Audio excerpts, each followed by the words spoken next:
Here, I gotta go here.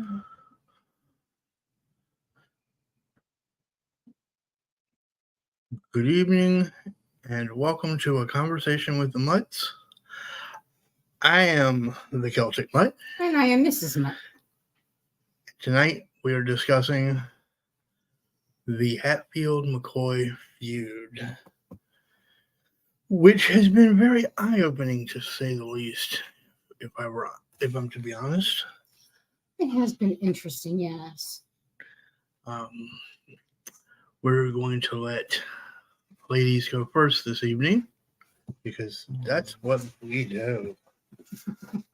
You're being a southern gentleman tonight, are you? I am indeed. Not that you're not normally. Well, we talked about you doing Hatfield and me doing McCoy, and I got some information on Randall, or as he was also known, Randall, or Old Randall. Yeah. But mostly I got, for lack of a better way to put it, information on incidents. I did get some on him, a tiny bit on just him, but mostly I got information on incidents, skirmishes, however you want to put it. I will say that, of course, he was the patriarch of the McCoy family. I didn't get the exact dates, but he was born in 1825 and he died in 1914. His wife, Sarah, for some reason, the headstone for her is a little unique.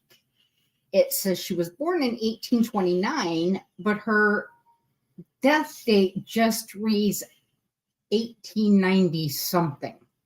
189 dash. They didn't give her the actual year of her date. Now, could that be, let me ask this, could that be the source you knew or that you used didn't know? No, they actually showed the gravestone. And it has the dash. Yes. Okay. All right. Yeah. She's actually. That is definitely different. They're in a Civil War cemetery named for Colonel John Dills, but it's actually filled with both Hatfields and McCoys. And then in a small fenced-in area, you have Randall and Sarah, and then you also have Rosanna buried within this little cast iron or iron fenced-in area. And Rosanna is who? Rosanna is their daughter. Right. She is the one that famously fell in love with John Z. Hatfield. She committed the ultimate sin. Yes. Yes. She was an interesting character from what little I've read about the McCoys. She went through some serious. True enough. Yeah. Hey Susie, how are you? The homestead was about 20 miles from the gravesite, which is in the gravesite's in Pikesville, actually. And the reason for that is that Randall actually lived in Pikesville afterward, and he actually operated a ferry in Pikesville before he died. So he was a ferryman. He was a ferryman, yes. Okay. He did, as I'm sure many of our listeners, viewers know, he did indeed join the Confederate Army during the Civil War. Two of his correction. War of Northern Aggression. We are not going to have any misinformation. It was not a civil war. That is an oxymoronic statement. It was the War of Northern Aggression. Well, two of his brothers fought for the Union Army. Near the end of the war, one of his brothers was actually found brutally murdered, according to at least legend. Was this Hammond? What was that? Was this Hammond? Yes, I thought it was Harmon. Excuse me. Yes, Harmon. He had actually come home from the war with a broken leg, so he wasn't able to serve. And according to legend, Anderson Devil Ants Hatfield was among the suspects for killing Harmon. Double ants, Hatfield. Good old double ants. After the war, Randall and the family lived on a farm on the Kentucky side of the Tug Fork, which is actually a tributary of the Big Sandy River. Just touching on briefly on one of the incidents in the... Let's call them conflicts. Okay. All right. You want to call it a conflict within the feud? In 1878, Randall accused a relative of Devil Ants of stealing a hog. They actually went to court over the case. He lost the case when it went to trial.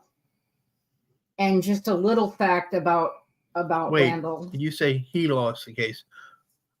Just for clarification. Randall lost the case. Randall lost the case. Okay. Yes. Randall was the fourth of 13 children born to Daniel McCoy and Margaret Taylor McCoy.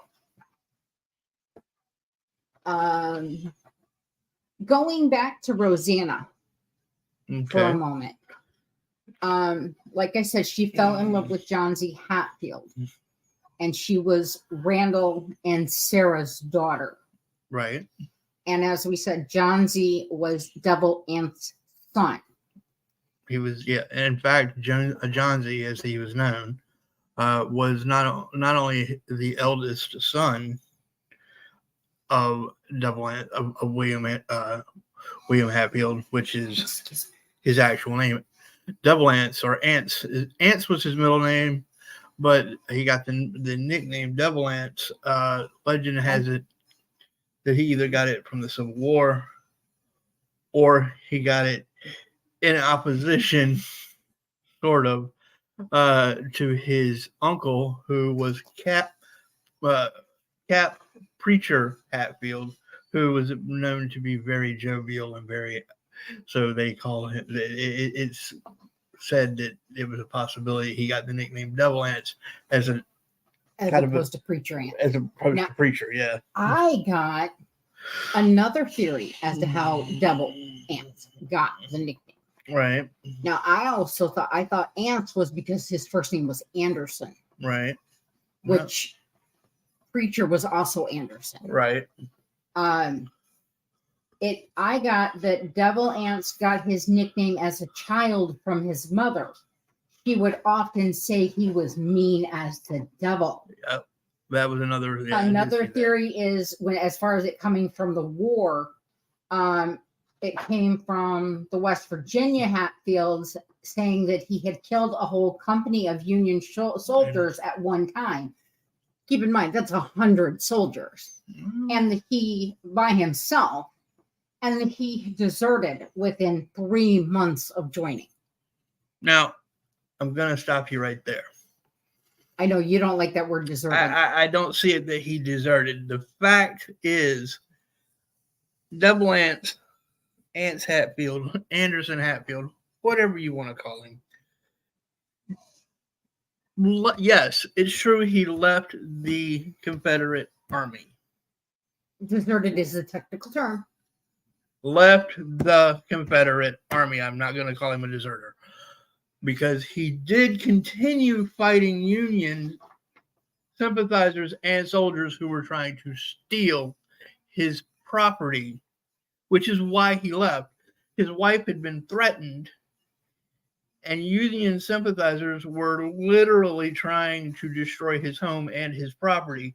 So I see it more that he just changed locations of the battle he chose to fight against the Union. Okay, well, I can tell you that it was at the Battle of Pond Creek that he chose to go home. There you go. Can I say that? Yeah, you can say that because that is what he did. Unfortunately, the rest of his unit was either killed or taken as prisoners of war. So if he had including Randall McCoy. You make it sound as if Randall wasn't killed. He was taken as prisoner of war. Taken a prisoner of war, yes, but he was not killed. But you everybody else within that unit, you make it sound like Anderson was the sole reason all of that happened. Had Anderson stayed and not chosen to go home. But the point is he escaped the fate of the rest of the unit. Yeah, but I don't consider that necessarily a coward's move if he's simply going home. If somebody can go home for a broken leg and not just spend time in a field hospital until they heal, why couldn't? And again, I'm thinking like they would have thought back then. And he was still fighting Union soldiers and Union sympathizers. Did he really desert, or didn't he just change? But he left his unit behind.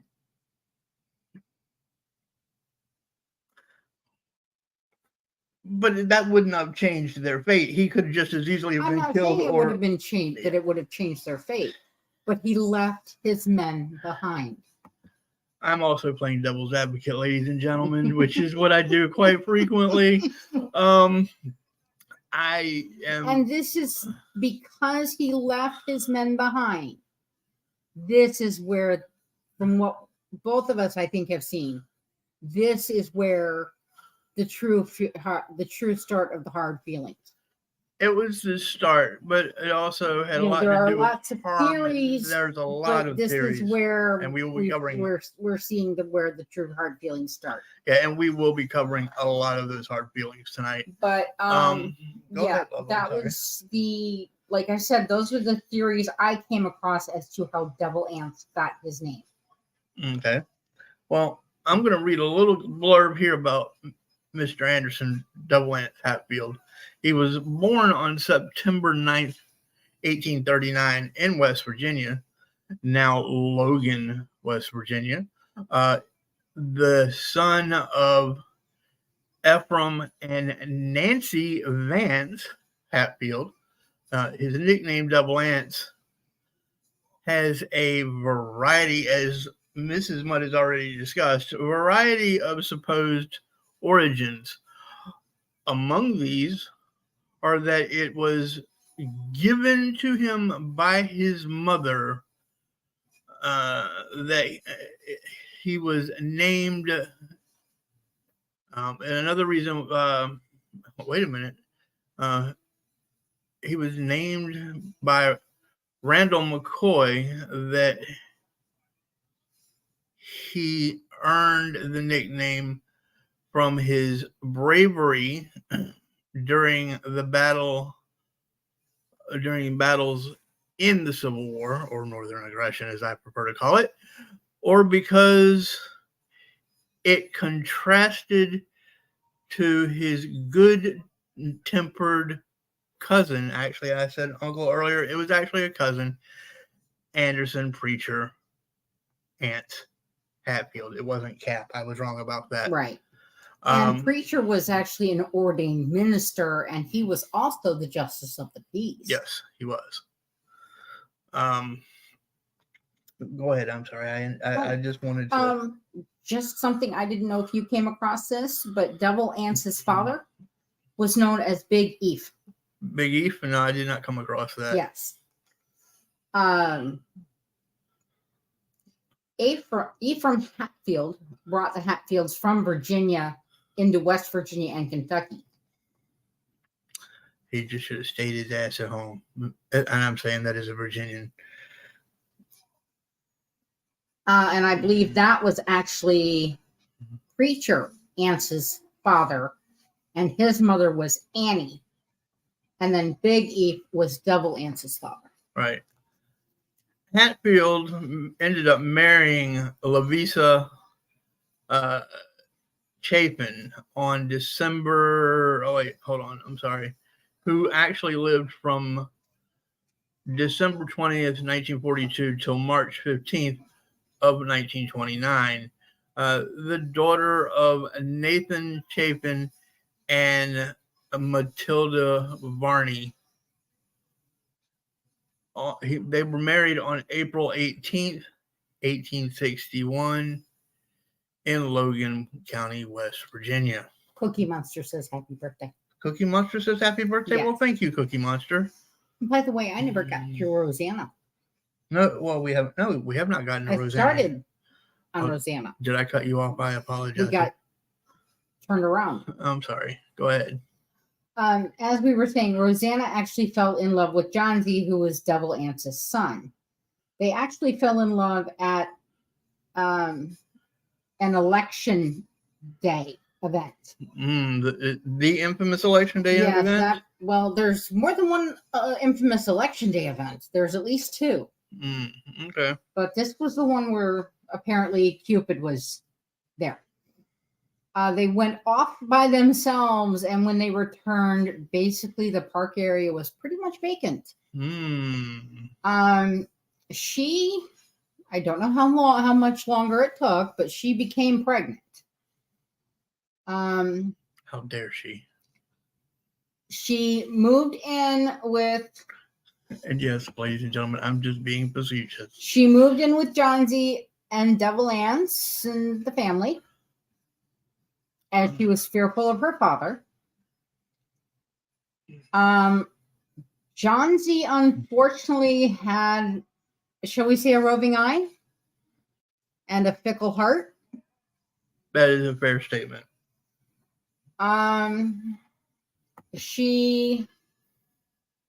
Well, you know about more about the ride at 8 months than I do. Yes. When she was 8 months pregnant. That was when several of the McCoys were going to grab John Z and drag him back.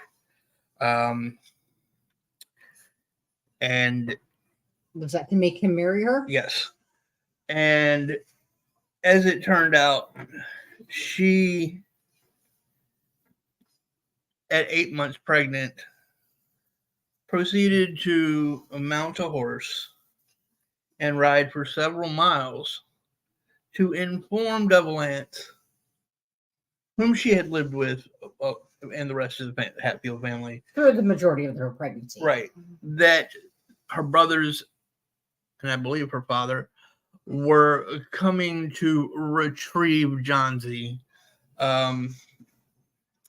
Randall saw her marrying, as I've already stated earlier, or becoming involved with, I won't say marrying, I will say becoming involved with a Hatfield as the ultimate unforgivable sin. The ultimate betrayal? Yes, the ultimate betrayal. And never spoke to her again, from what I understand. Well, she did try to go home to have the baby. Yes. And Randall would not allow her to return home. No, he did not. So she actually went to Aunt Betty and Uncle Uriah's home and had the baby, which she named Sarah Elizabeth. The baby was born in the spring of 1881. Right. Lived for a brief 8 months and is actually buried on the hill next to the house of Aunt Betty and Uncle Uriah, and that house is still in the family. If I'm not mistaken, the baby died of pneumonia, I believe. I think that's what you had said. Yeah, I know my source didn't mention. I believe that I did find that they determined that the baby died of pneumonia at 8 months. John Z went on to, he married 4 times. Sounds like my grandpa. Again, roving eye. Sounds like my grandfather. But the first marriage was to Rosanna's cousin, Nancy. First cousin. Nancy. Who was all of 15 at the time. She was all of 15 when John Z married her. Well, I don't know how old he was when they married. I didn't find that. I did not see. I never did find out how old he was. Yeah. And we do know, of course, that the Civil War was from 1861 to 1865, and it was in 1863 that Devil Ance chose to leave the Battle of Pond Creek to return home. Yes. And then on January 5th, Harmon was killed, and Devil Ants was one of the suspects. Yes. I am of the opinion he probably did have a hand in it, to be honest. I do not take my jest earlier as me thinking that he was the be-all end-all saint. The truth is he was a bit of a bastard from everything that I've read until later on in his life, which we will get to later. Go ahead. I'm looking to see where I want to go next.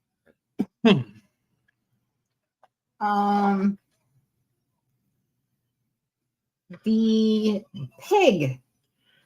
I know you said something when we were just when I was. It was one of the theories.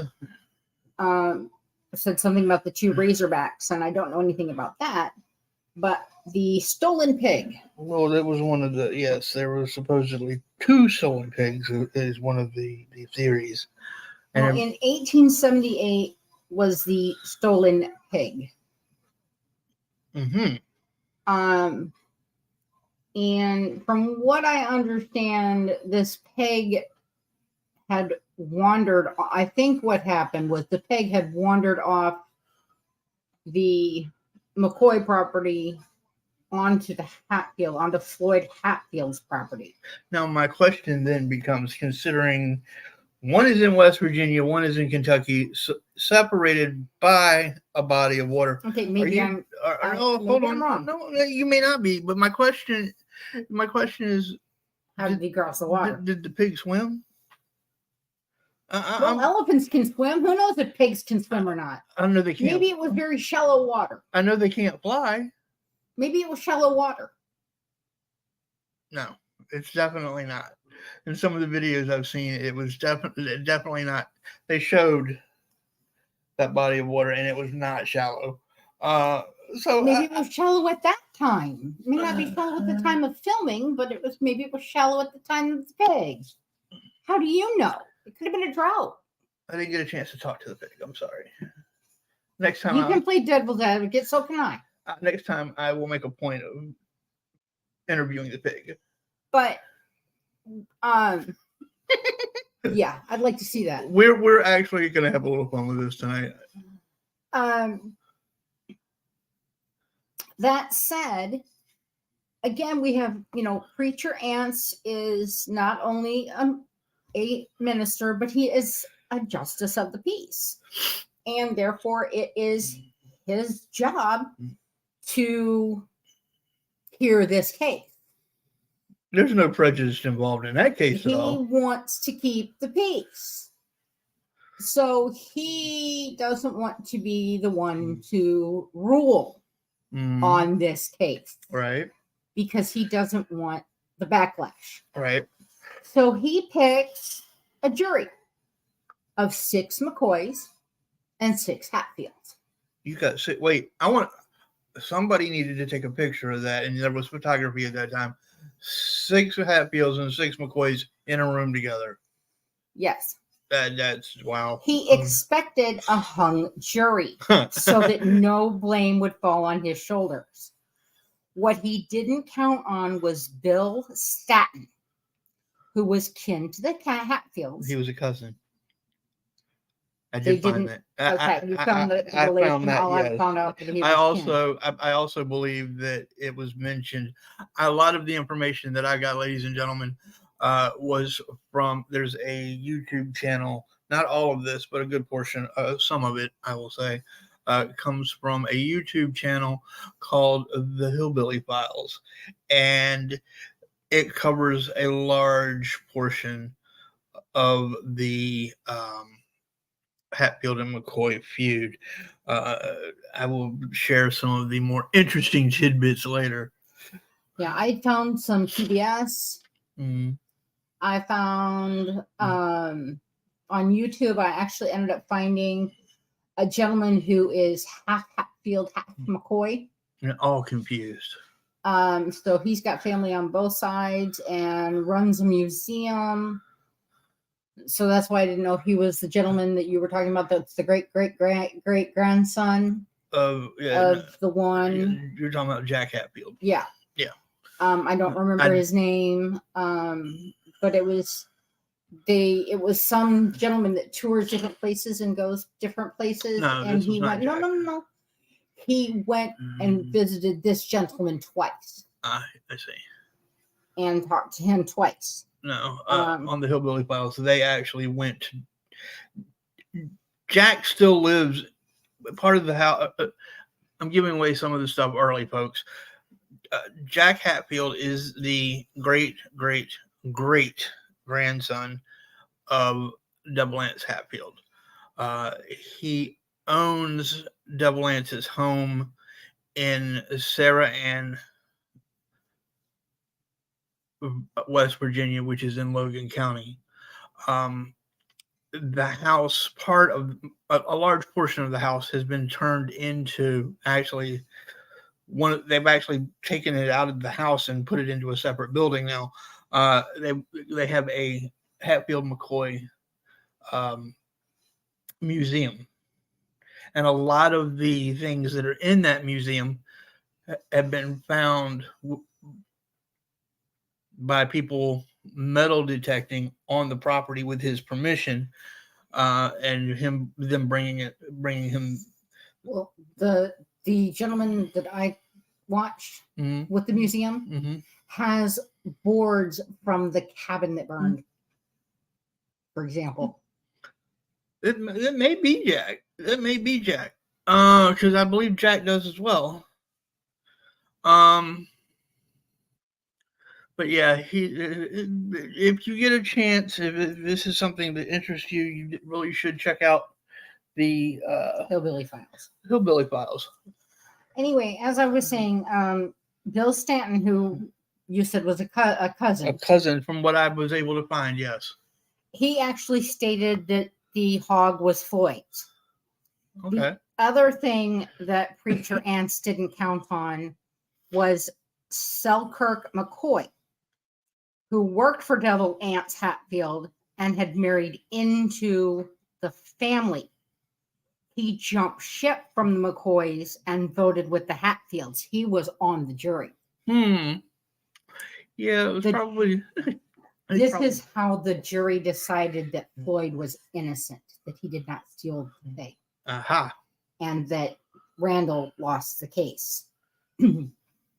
Interestingly enough, a couple of years later, a couple of the McCoys were out hunting and came across Bill Stanton, I assume doing the same. Most likely. Something happened where one of the McCoys was shot and Bill Stanton was dead. I do believe there was an execution, ladies and gentlemen.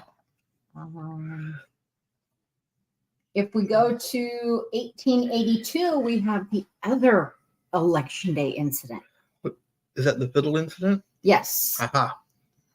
Bad Elias Hatfield, which was Preacher Ance's brother, and Tolbert McCoy, son of Randall, got into a fight over money.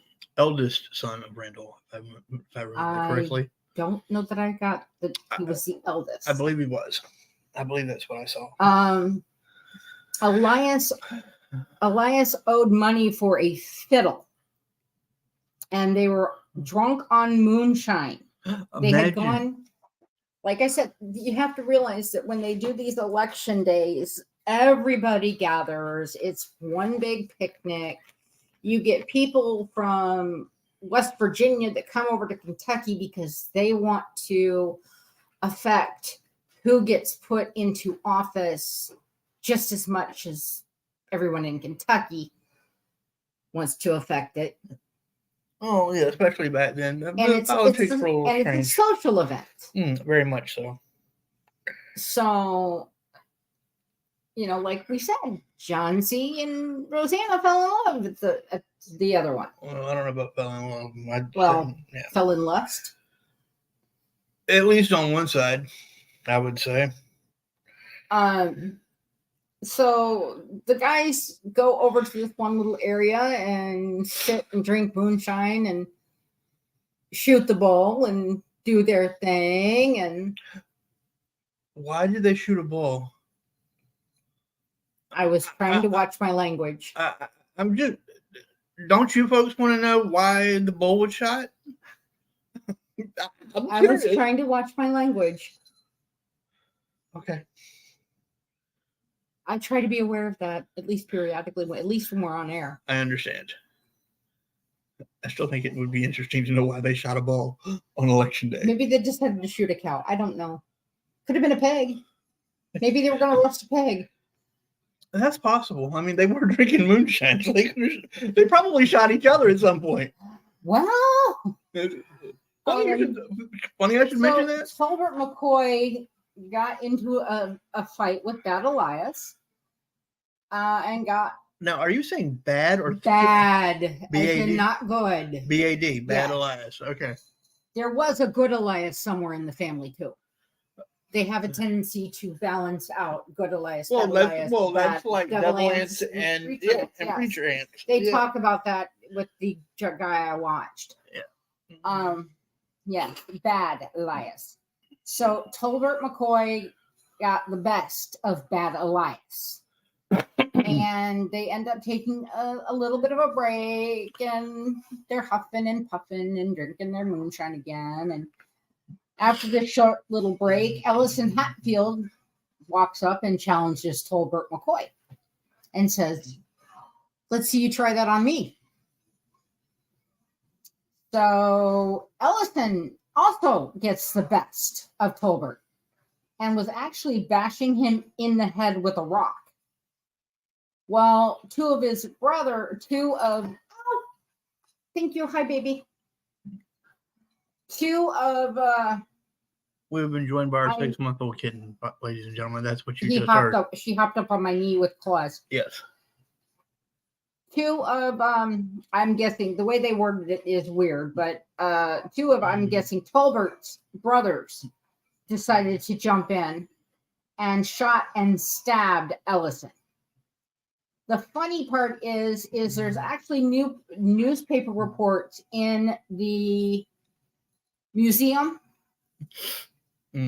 with varying reports to the point where they vary the stabbing numbers anywhere from 27 stabbings to 50 stabbings.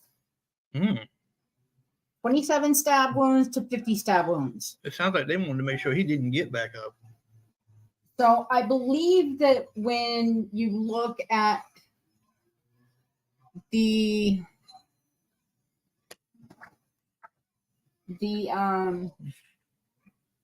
I don't know what the incident is called, where they ended up tying the boys to the pawpaw tree. Yeah. I don't know what they didn't have a specific name for that incident, but I know what you're talking about. But yeah.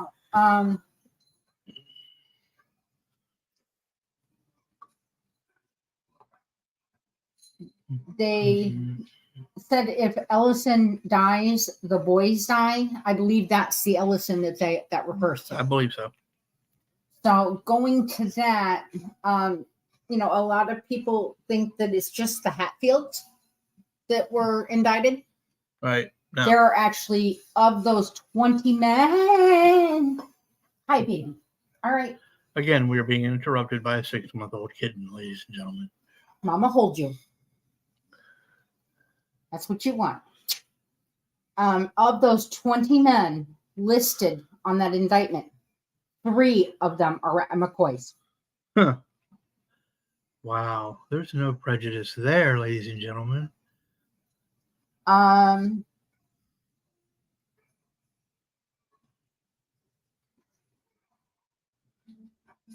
Hatfields were captured. The Hatfields captured them and were... These are the 3 that they tied to the pawpaw tree? Yes. They were taking them to Kentucky. Devil ants actually intercepted them and told them no. Okay, then get down. And so instead of taking them to Kentucky, they were taken to Warm Holler, West Virginia, which is nearby. Warm holler. and held in an old schoolhouse. And again, it was stated that if Ellison dies, the boys die. And Ellison did die. But Devil Ants had promised Sarah McCoy, who is again Randall's wife, that if Ellison died, he would take the boys back to Kentucky. Instead, he brought them back to the river on the West Virginia side. He told them something along the lines of, you came into this world naked, you're going out naked, stripped. I didn't hear about this part. Yes. Tied them to pawpaw trees, which, according to the video I watched, they have 3 pawpaw trees that unfortunately they've either died or the floods have killed them, so they've had to plant them more than once. But they have 3 pawpaw trees in the same spot for them. Yeah, it's probably a marker of memoriam. Tied them to pawpaw trees, shot the first 2, and how they were presented was it was a man and a quote middle-aged boy. Okay. I don't know what middle-aged boy means. I'm not sure either. But that's how the gentleman presented it, that they had taken. And then the third one they had taken the wrong person. Uh-oh. They had intended to take his older brother. Instead, they took 15-year-old Randall Jr., who was completely innocent.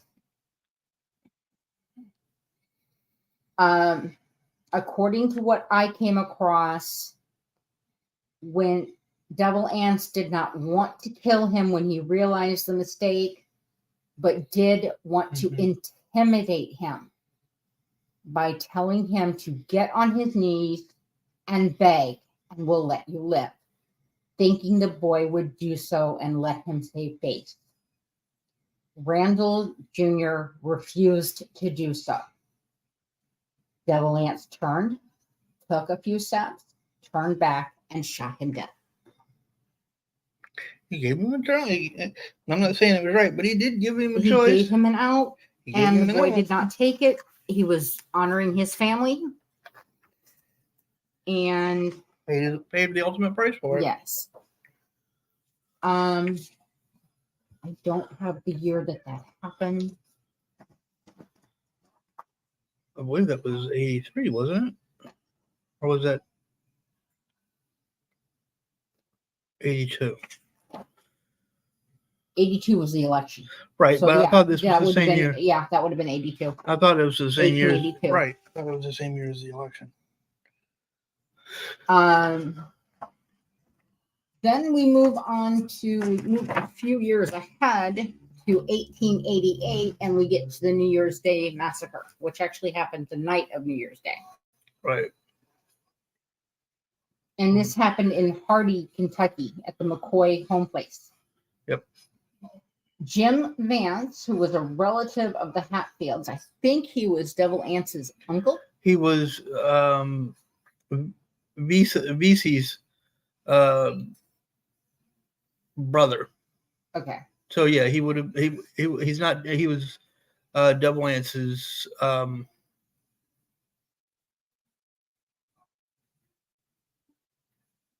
Yeah, I think he was his Devil Ants's brother-in-law. Okay. I believe. He led a posse to burn down the McCoy family cabin with the family still inside of it. That was the plan. That was the plan. The posse allegedly included Devil Ants's son, Johnsy, along with his nephew, Ellison Cottontop Mutts, whose father was slain by McCoys in a scuffle.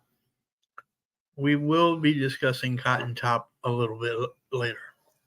Interesting situation there. It is said Devil Ants was not there. No, I don't believe he was. There has been in some of what I was reading, they have gone so far as to insult Devil Ants and call him a coward because he didn't appear when certain activities were planned and done. He didn't have to. He would just send his sons or his cousins or his but brothers. He didn't do anything. He sent others to do it. The Hatfields approached the cabin, set it ablaze, and committed further violent acts. It's believed that Randall McCoy was either not at home or somehow escaped. I'm betting he was not at home because I would think with what was going on, he would, if he had been there, he would have done everything he could to.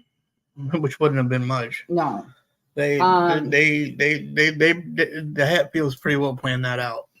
2 of Randall's adult children were killed. One was his son Calvin. The other was his daughter Alifair, which I don't know why, but I really like that name. It is a pretty name. And Alifair, I do know a little bit about that because they covered it in the Hillbilly Files. Alifair actually was trying to escape the house, and went out to the well. And Johnsy actually shot her and killed her. He shot her in the back and killed her, and her mother started to rush out of the house to check on her.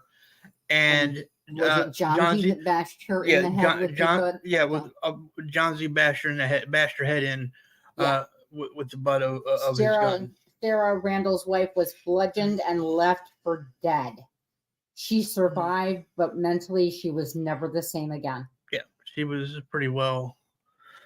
The repercussions of the New Year's Day massacre were that the McCoys filed a civil suit against the Hatfields, alleging they were responsible for the family members' deaths.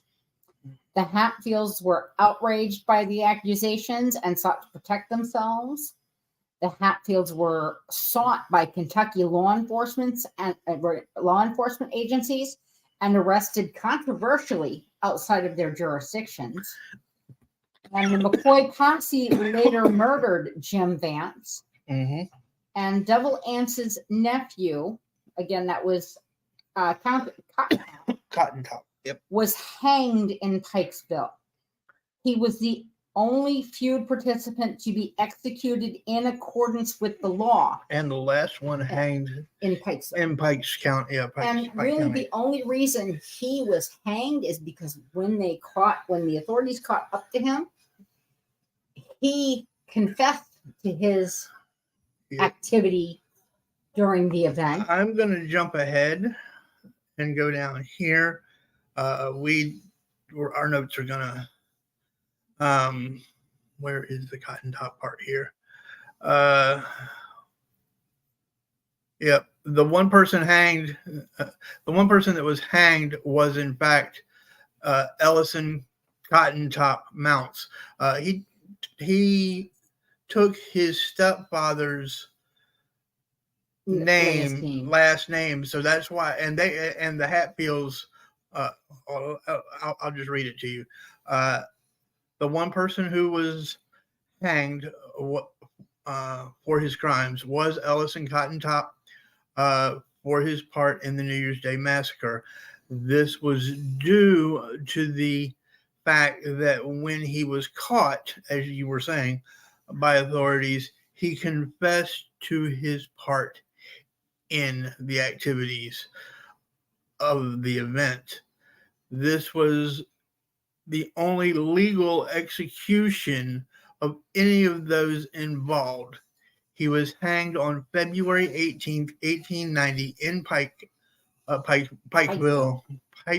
Kentucky. I'm sorry, I forgot. Pikeville, Kentucky. Because he was the illegitimate illegitimate nephew of Devil Ants Hatfield. And many others of the family did not actually consider him to be an actual Hatfield. Devil Ants and many others didn't consider him to be an actual Hatfield. So that's why they pretty much historians believe that they made him the scapegoat. on the day that he was hanged, his final words were very telling. Those words were, and I quote, "The Hatfields made me do it." And as I said, many historians believe that he was simply just the scapegoat for the raid. Hi, Jen G. Hi, Freebird. Freebird, Jen G. Hi, Lucky Melinda. So, Lucky Melinda says happy birthday. So does JR from HR. JR from HR. Yep. Queen Kelly. Queen Kelly. Bearden says happy birthday. Bearden. Yep. Thank you guys. D 1958. Thank you. Apparently, Brad has ended his stream early, and they're all coming over. Howdy, gang. No, I will say. Thanks for putting here. No. This is something that you and I were having a discussion about because of what I came up with. Right. It was different. Southern Girl. Thank you. Bears. Yep. Bears fight for freedom. Howdy, howdy. Thank you for wishing me a happy birthday. I appreciate it. Jen G. Pirate Green Red Mama. Captain Starlight. Whoa, what happened? Hold up. There we go. Lost y'all for a minute there. Thank you all very much. We're just finishing up here the I'll show you the cake. The Admiral, I love this. The Admiral Red Show raid. Wow. Hey, we were just talking about a raid. Of course, this raid ends up being much more friendly than that raid did. That's for sure. Jim McCoy in 1976. Jim McCoy, who was the oldest living McCoy. Benici. I'm sorry. Go ahead. Met with Willis Hatfield, who was Double Ance's only living son, shook hands and officially called for a truce. Yep. And that was in 1976. Yeah, that was in 76. The feud was not officially ended. The feud was officially ended, with a Pact of Peace in 2003. Members of both families that did actually take part in the feud, there are some that actually are still living that actually took part in the feud. Again, it didn't end until the hostilities, I'll put it that way, did not end until 76. So it would make sense that there are still some alive, and that the official Pact for Peace was in 2000. It was what, 21 years ago? Yeah. So yeah, I mean, so it does make sense. One of the interesting facts, I'm gonna cover this just because I found it kind of interesting. Now, we've discussed throughout this whole thing Double Ance's dastardly deeds and those of his family. Double Ance was actually baptized on September 23rd, 1911 in Island Creek, which is where his home actually is, in West Virginia, by Uncle, and I'm air quoting here, Dyke Garrett, excuse me. And he later founded a Church of Christ congregation in West Virginia. He died on January 6, 1921 in Sarah Ann Logan County, West Virginia, which is where the museum is that his great-great-great-grandson has opened and still lives in his old home. Which is along Island Creek. Along Island Creek. Jack Hatfield, who is the gentleman's name. Now, one of the interesting things about Double Ance, he became very solitary towards the end of his life, even though he had the church and things. It was said that every morning he would start his day by mounting his horse named Fred and traveling a rather worn trail on his property to the top of this hill behind his home, where 3 of his sons, including Johnsy, are buried. They for years did not know where Jim Vance was buried, but have recently found his grave not far from Double Lance's property. So I kind of found that a little interesting. And again, I got that information from the Hillbilly Files as well. Pirate Queen Red Mama, is that also where the McCoy patriarch is buried, or is that just where Hatfields are buried? Was that a question she had? No, I'm asking her because she says the Hatfield Cemetery is super close to her. She's been many times. She's just got to climb a huge hill to get there. That's probably the hill that Fred carried. They're not very far apart. I do know that much. Is that in Pikesville? Or is it Logan County? Hatfield only. Okay. Yeah. That's in Logan, right?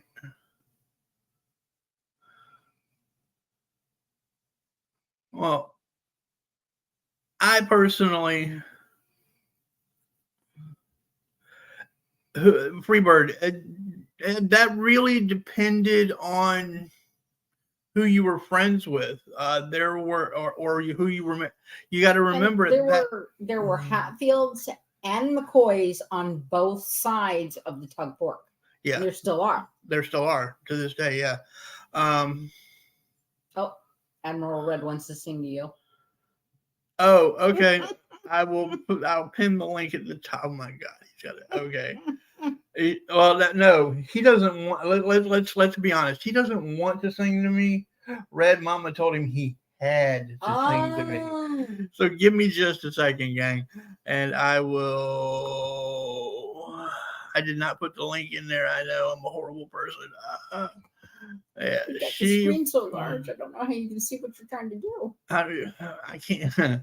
I can't not see it. Give me just a sec, and we'll pop over. And keep an eye on the chat for me, babe. Well, I'm in the chat here, but yeah. Where has the little dog gone? Where could she be? Okay, so we're just gonna have to do this the hard way because it's not coming up. But get there.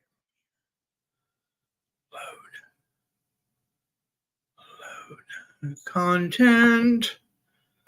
Okay, we'll go to the live section. He's got to talk his way through it, folks. Yeah, bear with us.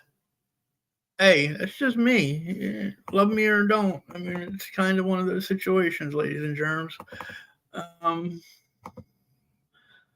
Why am I not able to get this to come up? Or is it that I can't? I'm just not letting you all know that. I'm kidding.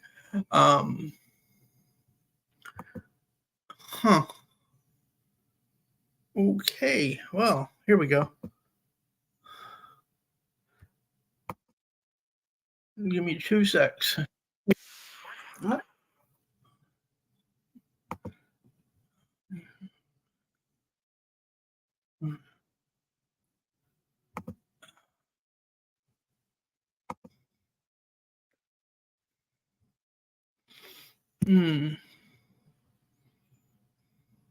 I have it kind of enlarged because, well, as most of us know, I can't see. And I'm blind as a bat. Is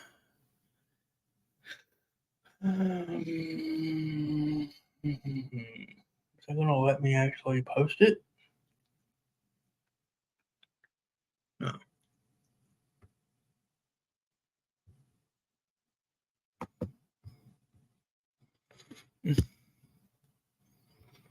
I'm not seeing my 3 dots. I'm not even. You have to post it before you get to. Babe, no, I've got to have the 3 dots in order to post it. It's not letting me post it. I mean, I've posted it right here, but it is not letting me. I don't understand what's going on. I don't want to hide it.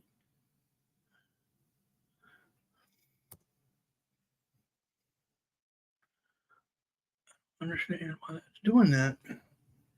Oh, a gun. Hold on, folks. I'm having some issues here this morning or this evening. Where's my chat?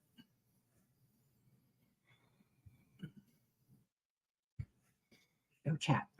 Yeah. Eyes are acting funny tonight, folks. I'm sorry. There it is. I am.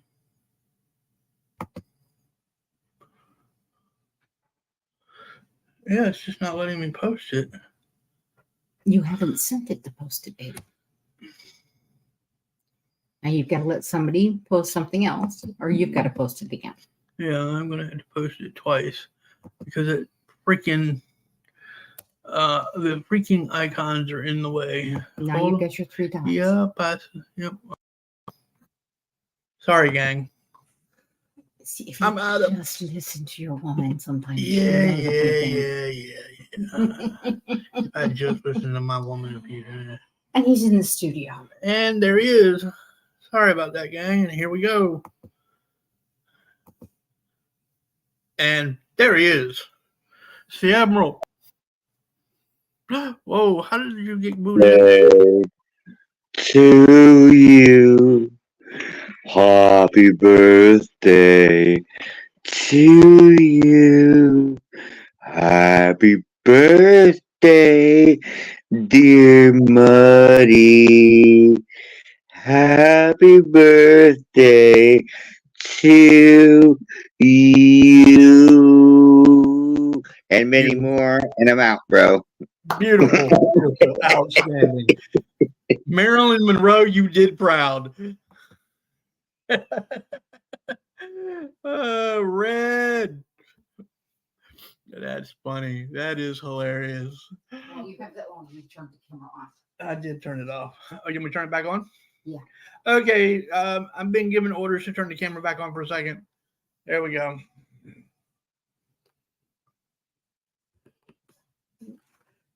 This, ladies and gentlemen, is what is known as a wacky cake. With a touch of cherry frosting on there for decoration. Yes. So, and I also have basically a key lime cheesecake as well. So yes, I'm living up to the nickname Two Cakes, which I have a friend that used to joke that would be my rap name, would be Two Cakes. Yeah, I've lost about 28 pounds. So, and oh, you meant the cake? Yeah, the cake looks fantastic. After the end of the show, we're cutting into that. Heck yeah.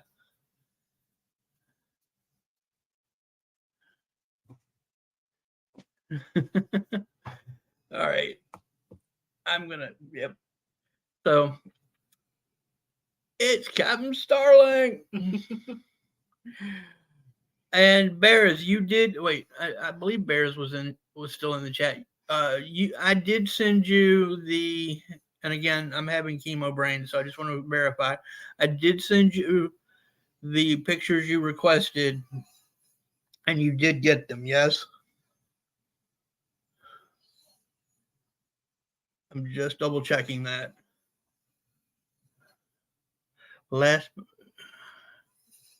Okay, cool. Good deal. Like I said, the chemo brain's acting up a little bit tonight, and I just wanted to make sure that it did go out. Dan Kiawe. So yeah, so she's going to start our bears tomorrow, and there will be a reveal when they arrive. So. Yep. Is that Benici? The cake is gonna. Yep. The cake is gonna lose weight in hours. No, I never did get to see Brenda. I never did get to see your 180 pound little boy. No, that's got to be an American, right? Because Germans don't get that big.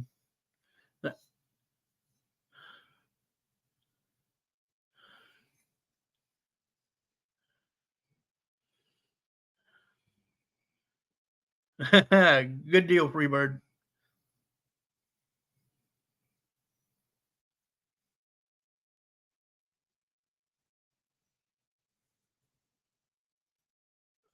Hold on. Give me 1 second, ladies and gents. The eyes are acting up tonight.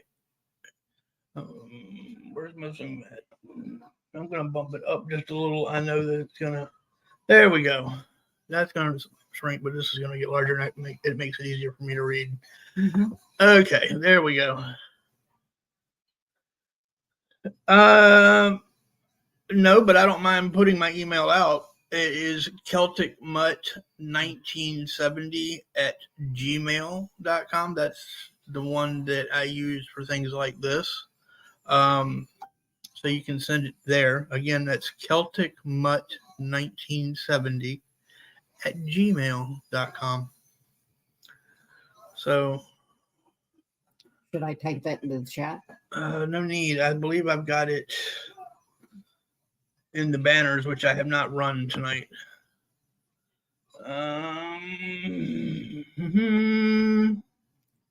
You know, yeah, go ahead and type it in the chat because I may have actually cleaned that out. Yeah, I think I actually did clean it out because I'm not seeing it right now.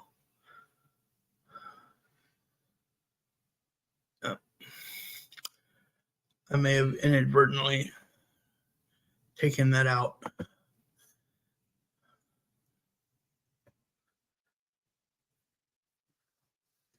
So, who wants to go with me on Thursday? No, actually, if you join the, if you hop on the live, you guys will be with me on Thursday anyway for my 6th. That's number 6, which means I'm halfway through. Thank God.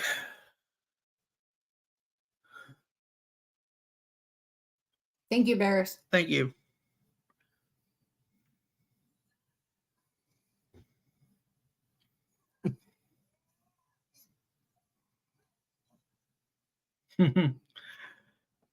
Yeah, our when I had a Roddy, we had the runt. He was only 90 pounds. He was literally half the size of Murph. He was we just called him a giant retarded lap dog. So anybody that wants to hop up, the link is pinned at the top. You're more than welcome to hop up and come hang out. I bite, but only after the second date. And since I'm already with Mrs. Mutt, you guys don't have to worry about it. I'm used to it.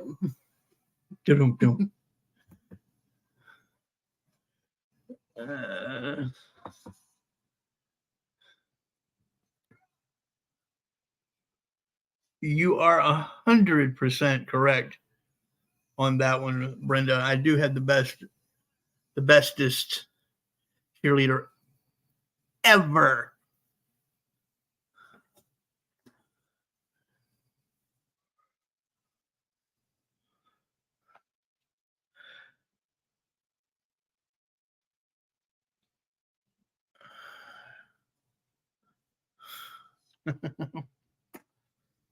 Yeah, she has definitely been.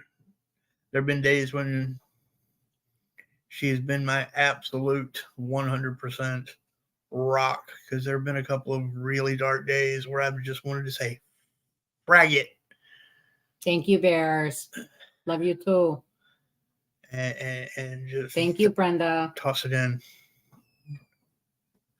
But she has seen fit to remind me that I have multiple reasons not to say hell no.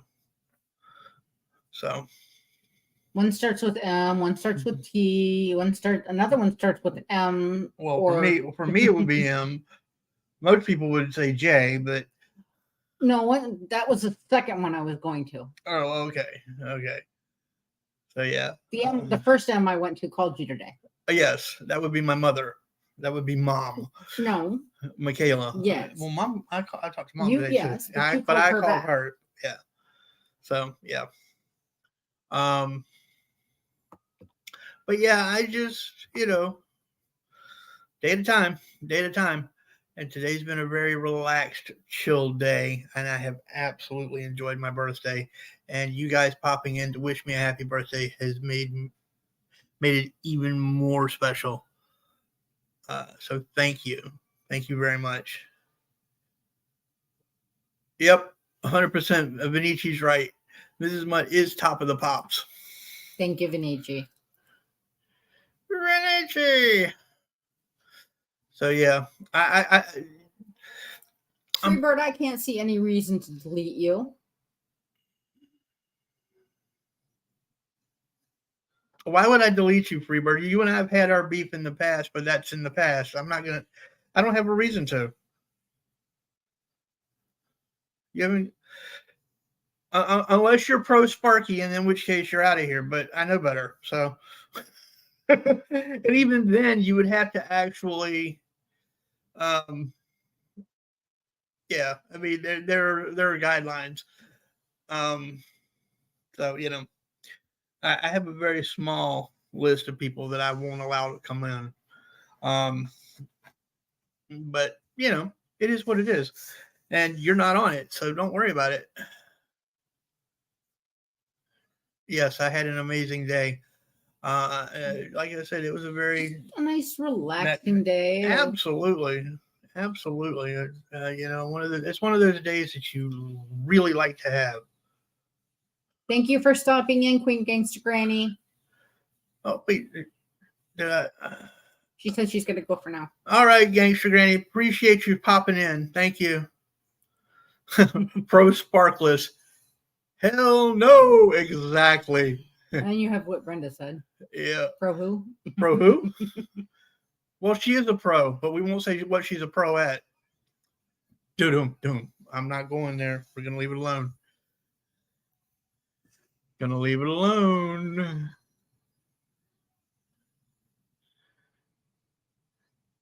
Thank you very much. I'm only 45, guys. Oh wait, I'm dyslexic. Never mind. I keep forgetting that fact. Next year I'll be in some states that'd be the speed limit. Well, even here in certain areas. In certain areas, that's true. But as Gangster Granny pointed out earlier, 64 is now 60 miles an hour. I want to know how Gangster Granny knows that. That makes me wonder. I think there's still areas here within the metro that are 55. There are a few, yeah. I don't know about 264. A pro what? I'm not saying a pro anything. I'm not doing it. Not saying it. You can't make me. Not gonna happen. Nope. Oh, wait a minute. No. Oh, did I just say ho? Hold on. I'm sorry.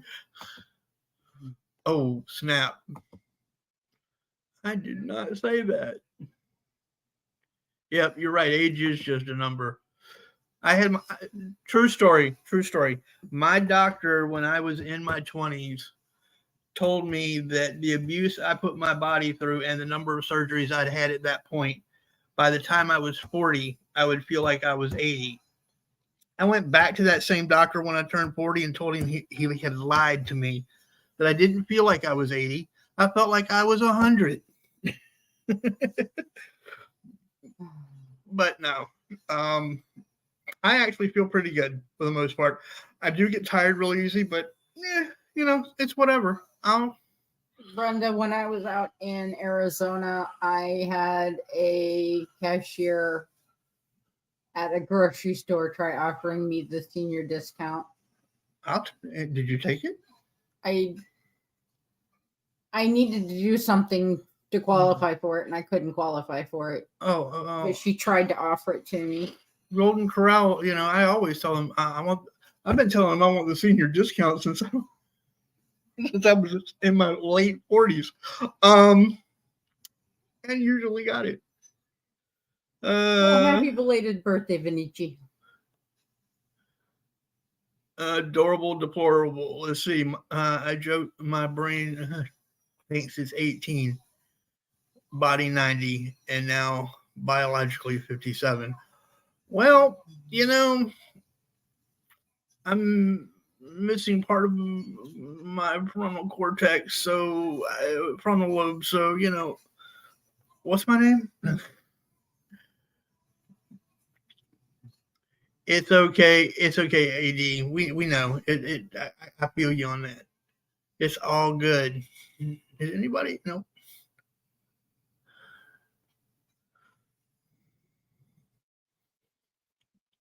So,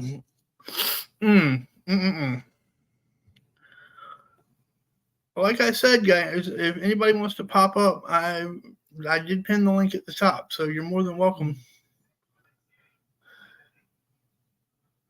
You're welcome, Benici.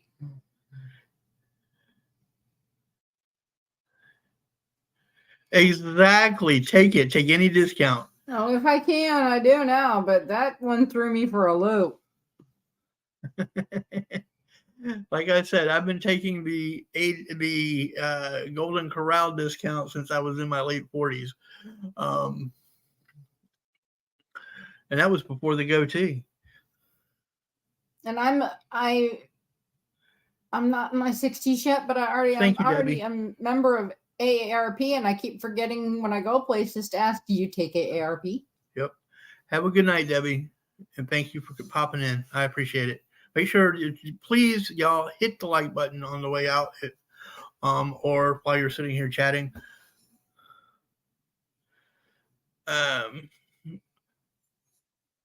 You know, the only time I ask about, well, and you've got the other AARP card, so you need to start using that. Yeah, I do. Yeah. Now, what does it say? What does it say that I got? I started getting AARP at 45.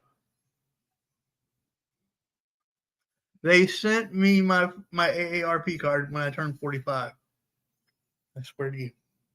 How? You weren't paying for it. I don't know.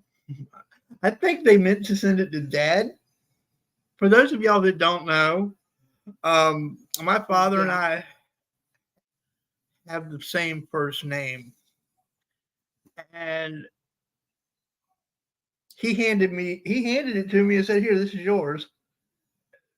This is your mail." So I opened it, didn't even think to look at it, and I was like, "Okay," but he handed it to me. Yep. Can we get? No, we can't get reparations. Thank you, Brenda. Thanks, Brenda. What was the donkey you were asking about? Swamp donkey. Did you ever get your definition? No, I never got my definition of a swamp donkey. I'm not sure I want one. I'm a little afraid now to that sounds like it could have some really yeah. I don't know what a swamp donkey is either. And that sounds like it could have some ramifications that I'm not quite ready to handle yet. I guess I know what a wild desert donkey is. Not that I've seen one. But if it's what I think it is, but maybe I don't want to know.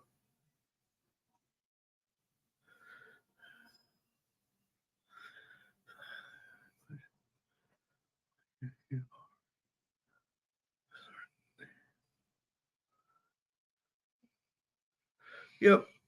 Agreed, Freebird. Yeah. Wait a minute. Is that the same as? Okay, that's what I figured. I think he's asking, is that the same as swamp ass? Oh, well, that's what I'm wondering.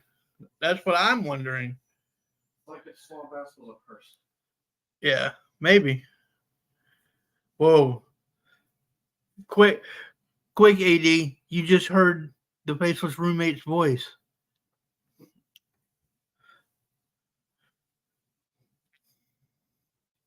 For those of you who don't know, when I reach 1,000 subs and get 1,000 likes on any one of my videos. No. Yeah, you keep changing it. No, it's always been the same. What is it? He keeps changing it. At least 1,000 subs. Yeah. and 1,000 viewers of a live at the same time. Y'all heard it here first. So 1,000 viewers of Alive Yeah, and 1,000 subscribers. right. That he will reveal his face. That or at the wedding, unless he wears a Phantom of the Opera mask, which he's threatened to do. I think it'd be fun. I don't know that it would fit the theme of the wedding, though. The swamp donkey is not a real animal. I didn't figure it was. No, a swamp donkey is just a gross person.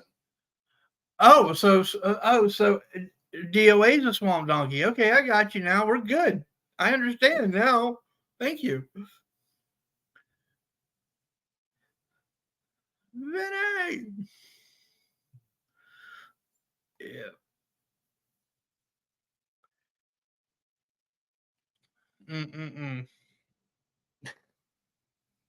Yeah, I had that. Today was the first day the first time I'd ever heard that phrase. Yeah, I didn't figure it was.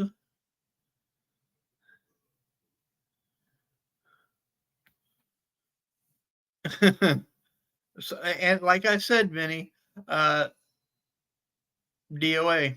Yep, he's an ass. I still want to know if they put him on suicide watch and he's having to wear the turtle suit, or if they put him in suicide watch, they put him in the turtle suit and he gave it to the guy in there with him.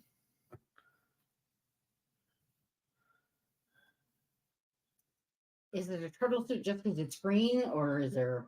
It's a green paper. It's a green paper Johnny, basically, that has no back to it. So you're basically walking around in this Johnny with your ass hanging out.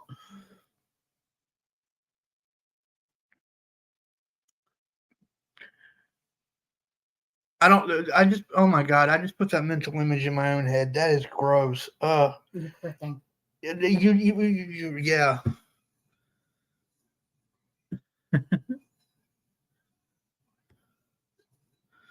And after seeing that picture on Red's, on Red Mama's chat today of Scotty back during the Suicide Squad days, that's doubly nasty. Gross.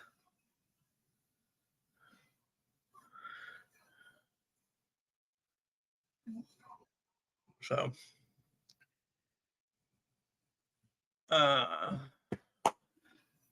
so what does everybody want to talk about?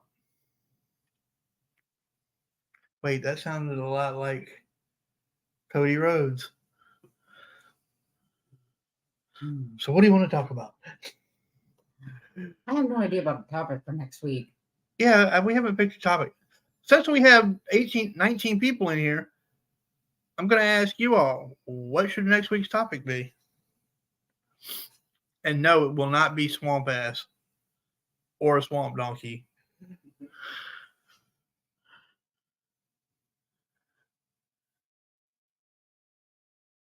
Your brain needs an exorcism. At least it doesn't need an enema.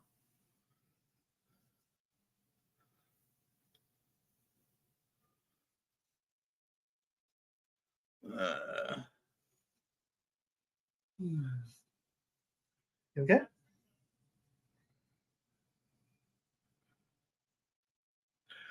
Fishing? We could probably, yeah. Is there a particular aspect of fishing, Starlink? I mean, I grew up fishing. I grew up here on the ocean, so hell, I didn't freshwater fish until I was well into my 40s. We didn't consider that fishing where I grew up. That's not fishing. That's just drowning bait. But catfish ain't bad. I'm used to going for larger fish.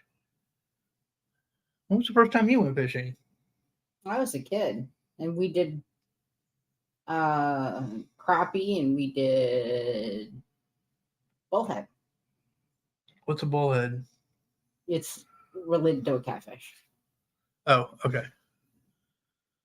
So it's a stubborn catfish. I guess you can say so. Well, you said it was bullheaded. It's called a bullhead. Let's play a game. Wow.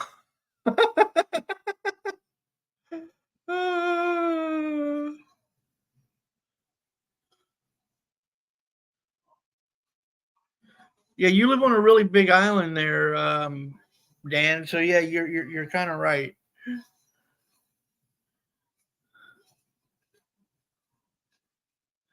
All right, Bears. You have a good one, sweetie. Thank you for stopping in. I really do appreciate it. Thank you, Bears, for joining us. You guys made my night tonight, so thank you. And if Red's still around, I don't know if he is or not. I know that he went live early so that you all could come over here, and I wanted to thank him for doing that. He didn't have to, but I appreciate that he did it. If he's not here, please let him know I said that.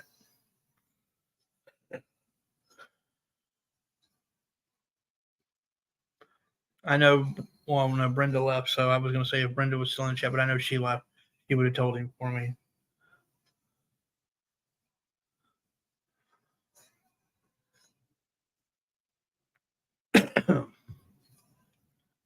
Yeah, you know what? I kind of like Starling's idea. We can discuss fishing. It's different aspects. I grew up saltwater fishing. You grew up fishing on the Freshwater lake. fishing. You grew up fishing on the lake. So lakes. All right, Dan. You have Ponds. lakes, ponds. Okay. You have a good night, Dan. Thanks, buddy. Well, actually, it's daytime for you. I should say have a good day. I'm sure he will too, Bears. I'm sure he will too. I'm almost surprised you're not chopping at the bit for cake. I am, but I'm waiting. I'm exhibiting patience. I'm behaving myself for the moment. I'm not going to eat on stream.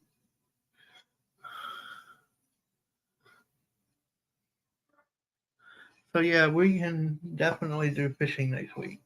It's a light topic. Okay. I got a few stories for you. So I've got a few for you and for everybody else. Like the very first fish I ever caught. I got a few about non-fish I got. Non-fish you caught? How big do non-fish get? Depends on what you catch. You said not. You said it was a non-fish. That's not a type of fish. No. Okay. And yes, folks, I know it's not a type of fish. I'm being facetious. What kind of bait do you use for a non-fish? Depends on where you're fishing. What? Depends on where you're fishing. Oh, so okay. All right. Can you catch a non-fish on a hot dog? Yeah. Cool. I know those are good for catfish. Actually, what I hear is good for catfish is chicken blood. Anything that is scavenger worthy is good for a catfish. Much like the way I used to crab, and I had to tell that story when we discuss fishing because we will include crabbing in that because I grew up doing a lot of crabbing. And I will say that story, ladies and gentlemen, if you pop in next week, and Starlink, since you brought it up, I hope you do stop in because you brought up the topic. So, but yeah, I have a crabbing story that is not necessarily for the week of Constitution. So, wait, I thought Brenda had already left. If she's still here, I didn't realize that. Yeah. I'm saying next week, Starlink. I'm saying, yeah, okay. Cool. Yep. Caught my. You know how Daniel Boone supposedly killed himself with fire when he was only 3. I didn't kill no bear at 3. I didn't even catch no fish at 3, but I did catch a shark at 9. I did indeed. I caught a Nerf shark at 9 years old. A nurse or a nerf? That's what I said, a nurse shark. Okay, sound like you said nerf. I may have, but I meant nurse. You know, you speak Muttonese. You're good. Yeah, but sometimes I have to double check just to make sure A I'm. nurse shark. Yep. I got to make sure I'm understanding properly. I understand you're a Yankee, and it's okay. We'll get you there. And that's not a dig at anybody in here that might be from up north. It's me teasing her. That's all it is, ladies and gentlemen. Have a good night, Jen G. Appreciate you popping in. Thank you.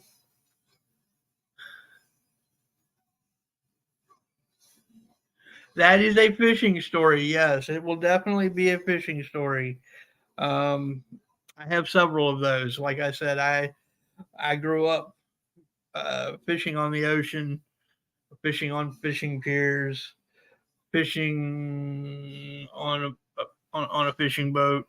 Muttonese, yes, that is exactly what she speaks. Benici, she speaks fluent Muttonese. She had to in order to be with me this long. Poor thing. It's when she can read Muttonese that you know she's really good.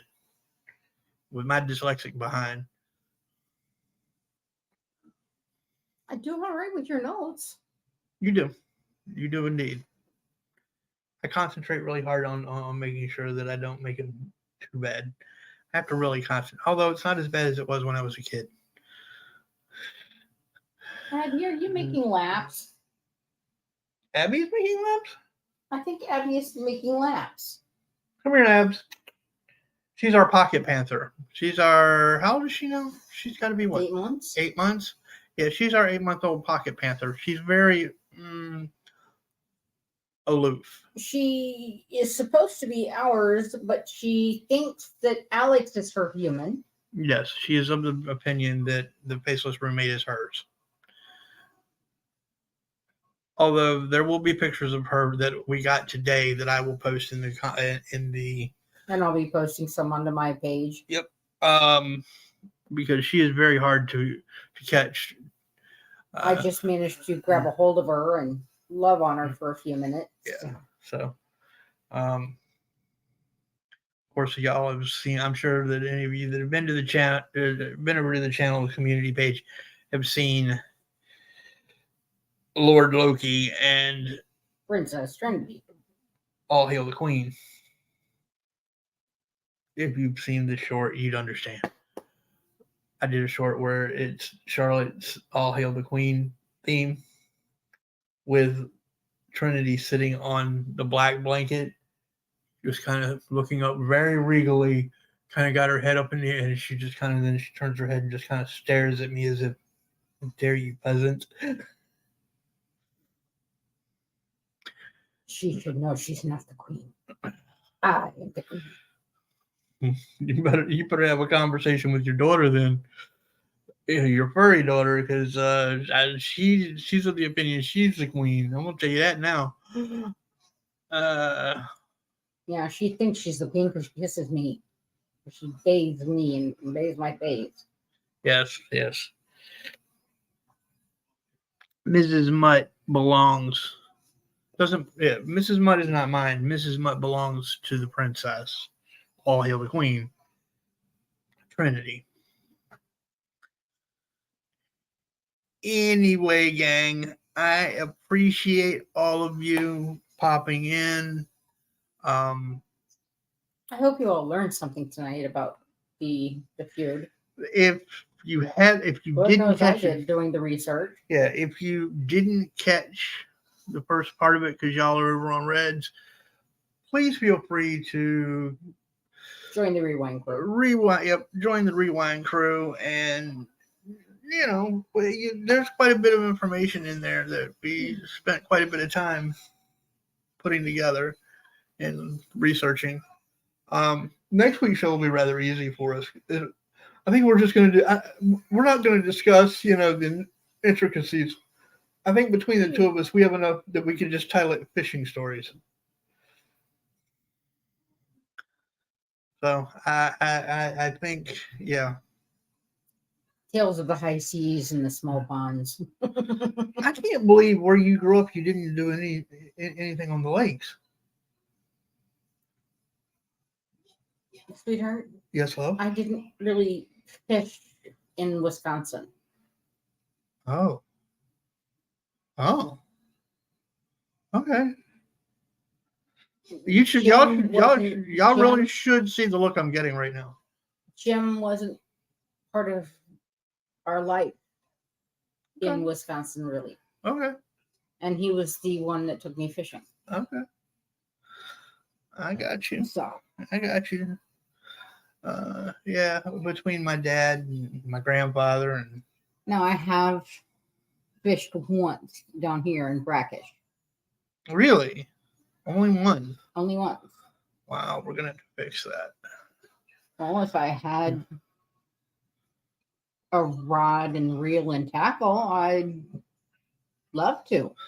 Remind me the next time we go over to Mom's, I'll get my rod and reel. I would love to go out on the pier on the beach 15th Street. to Yeah. actually say I fished the ocean once. Oh, we can make that happen. Poor thing has never fished on the ocean. I feel for her. Please do not allow a bluefish to pull you into the water. I can't control what gets onto my line. Yeah.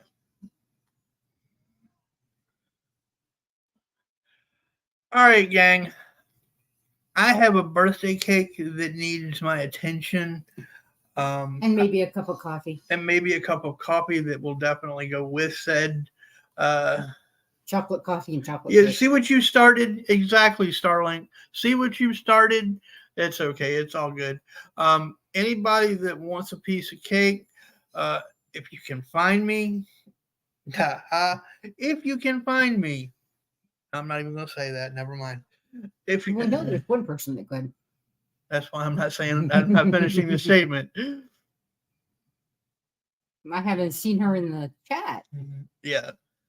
Yeah. Well, she did say, didn't she say she had to do the food bank tonight. She had to do the food bank, and I'm sure that since she just had surgery herself, she's probably tired. Yeah.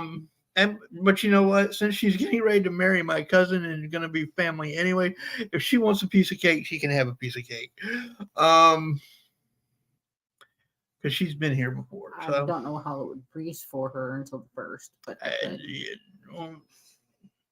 we'll find out. Anyway, gang, I do again appreciate all of you. Thank you very much. Hope to see all of you next week, or at least some of you. Till then, please take care of yourselves and each other. And we will be live at 8 to discuss our fishing stories. Bye, gang. Next Tuesday, 8 Eastern. Bye, gang.